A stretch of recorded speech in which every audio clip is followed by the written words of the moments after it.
I want to say இது ஒரு young generation of sport வாட்சிங் பப்ளிக், ரைட்? அண்ட் நிறைய பேர் பயங்கரமா என்ஜாய் பண்ணி பாக்குறாங்க. நேத்து என்ன கிரௌடு, சாக்க பிளாக். அப்கோர்ஸ் ரொம்ப நல்லா இருந்தது ரோஹித் சர்மா போய் மேட்ச் பாக்குறதுக்கே ரொம்ப நல்லா இருந்தது அப்கோர்ஸ். பட் எனக்கு என்ன ஸ்ட்ரைக்கிங்கா இருக்குன்னா, இந்த மாதிரி மார்க் எல்லாம் வைக்கிறது ஒரு ஒரு ஹர்மன் பிரீத் கௌருக்கும் அலிசா ஹீலிக்கும் வேற வேற ஜேர்னி, ஒரு நாட் சிவர் பிரண்ட்டுக்கு வேற ஜேர்னி ஒரு இங்கிலாந்து டீம்ல. ஏன்னா there is nothing that succeeds success betterன்னு வாங்க. அதான் எப்படின்னா ஒரு சக்சஸுக்கு, அதாவது நீங்க நம்மளோட வரலாறுலாம் எடுத்து பாரு, ஜெயிக்கப்பட்ட சாம்ராஜ்யத்துக்கு எல்லாம் பயங்கரமா ஹிஸ்டரி எழுதுவாங்க. ஏன்னா ஜெயிச்சவங்க தான் உயிரோட இருப்பாங்க அந்த ஹிஸ்டரியை எழுதுறதுக்கு.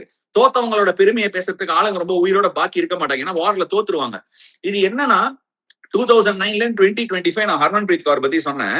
நீ வந்து பின்னாடியில இருந்து பின் தங்கின ஒரு ஒரு ஒரு கிரிக்கெட்டிங் இடத்துல இருந்து நீ வர. அதாவது எப்படின்னா, நமக்கு ஃபிட்னஸ்ங்கிற ஒரு கான்செப்ட் கிடையாது. இந்தியன் விமன்ஸ் டீம் அப்படின்னாலே நீ பேசக்கூடிய ஃபர்ஸ்ட் ஆளு மித்தாலி ராஜ் அண்ட் லாஸ்ட் ஆளு மித்தாலி ராஜா இருந்தது.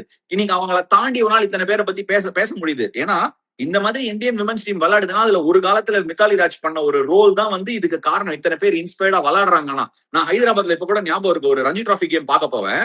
அப்ப வந்து ராய்டு மேட்ச் ஆடிட்டு இருப்பாரு, சுத்தி அவ்வளவு கிரௌடு.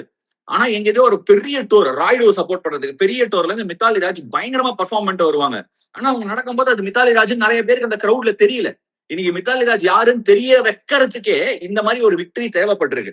இதுல என்ன ஒரு விஷயம்னா, இந்த மாதிரி ஒரு இடத்துல இருந்து வந்து ஒரு அணுவா போட்டிருப்பாங்க ஹர்மன் பிரீத் கௌர். ஒரு டிசப்பாயின்மெண்ட்டை பார்த்திருப்பாங்க. இங்கிலாந்துல நடந்த உலக கோப்பையில ஆஸ்திரேலியாவை அடிச்சுட்டு இங்கிலாண்டோட போய் அந்த ஃபைனல்ல தோத்தாங்க. ஜுலான் கோஸ்வாமி இருந்தாங்க. அந்த மாதிரி விஷயத்தெல்லாம் பார்த்திருக்காங்க ஹர்மன் பிரீத் கௌர். தோல்விகளை சந்திச்சிருக்காங்க.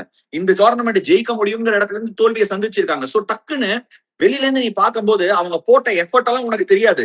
தோக்குறத பார்த்த உடனே அவங்க மேல அந்த ஒரு கரும்புள்ளி வைக்கிறல்ல, அது வந்து it's very difficult to digest. அதே சமயத்துல அவங்க போட்டிருக்கிற அந்த விதைய 10 ஆண்டோ 20 ஆண்டோ கழிச்சு இங்க எப்படி கபில் தேவ் போட்டார் அந்த விதைய, தோனி 2011 போட்டார், 7 போட்டார் நம்ம பேசுறோமோ, இதை பேசுவோம்.